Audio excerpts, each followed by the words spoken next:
ஆண்டவராகிய இயேசு கிறிஸ்துவின் இனிய நாமத்தில் உங்களை அன்புடன் சாட்சிகளின் சாட்சி பகுதிக்கு வரவேற்கிறேன். என் கிருபை உனக்கு போதும். 2 கொரிந்தியர் 12ஆம் அதிகாரம் 9ஆம் வசனத்தில் சொன்னது போல, ஆண்டவரின் அழைப்பிற்கு அடிபணிபவர்களே இறைத்தொண்டர்கள் என்று ஐசக் ஜோக்ஸ் என்பவர் கூறுகிறார். இன்றைய சாட்சிகளின் சாட்சி பகுதியில் ஐசக் ஜோக்ஸ் என்பவரை பற்றி பார்ப்போம். இவர்கள் அஞ்சா நெஞ்சம் படைத்தவர்கள், துணிந்து செயல்படும் உறுதி கொண்டவர்கள், உடல் அழிந்தாலும் உள்ளங்களை கிறிஸ்துவின் பக்கம் திசை திருப்புபவர்கள். ஐசக் ஜோஸ் பிரான்ஸ் தேசத்தில் பிறந்தவர். 10 வயதிலேயே இயேசு சபையில் தன்னை இணைத்து கொண்டவர். கொழுந்துவிட்டு எரியும் சுவிசேஷ தாகத்தை பிஞ்சு பருவத்திலேயே பெற்றிருந்தார். உடலையும் உள்ளத்தையும் உலகத்தின் பக்கம் திருப்பாமல் கிறிஸ்துவை நோக்கி திருப்பினார்.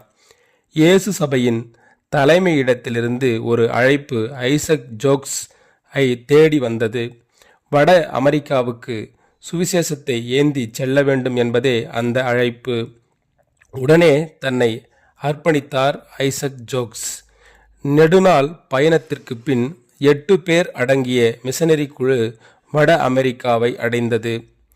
ராக்வா என்ற காட்டு மிராண்டிகள் கூட்டம் இவர்களை மிகவும் கோபத்துடன் எதிர்கொண்டது. இடையூறுகளும் ஆபத்துகளும் ஏராளமாக ஏற்பட்டன. அப்பழங்குடி மக்களிடையே ஏற்படும் கொள்ளை நோய்களுக்கும் அசம்பாவிதங்களுக்கும் இவர்கள் மேல் குற்றம் சுமத்தப்பட்டது. 5 ஆண்டுகள் கடினமான பணி செய்தாலும் அக்காட்டு மிராண்டிகளால் அதிகம் சித்திரவதைகளுக்கு உள்ளாயினர். ஐசக் ஜோக்ஸ் ராக்வா காட்டு மிராண்டிகளால் பிடிக்கப்பட்டார். தசை தசையாக அவர் உடலை வெட்டினர். கை விரல்களையும் வெட்டி அவர் கண்முன்னே தின்றனர். திடீரென ஒருவன் கோடாரியால் வெட்ட அவர் உடல் கீழே விழுந்தது. இரத்தம் பூமியில் சிந்தியது. ஆயினும் அவர் கொல்லப்பட்ட ஆண்டுக்குள் அங்கு 3000 பேர் ஞானஸ்நானம் பெற்றனர்.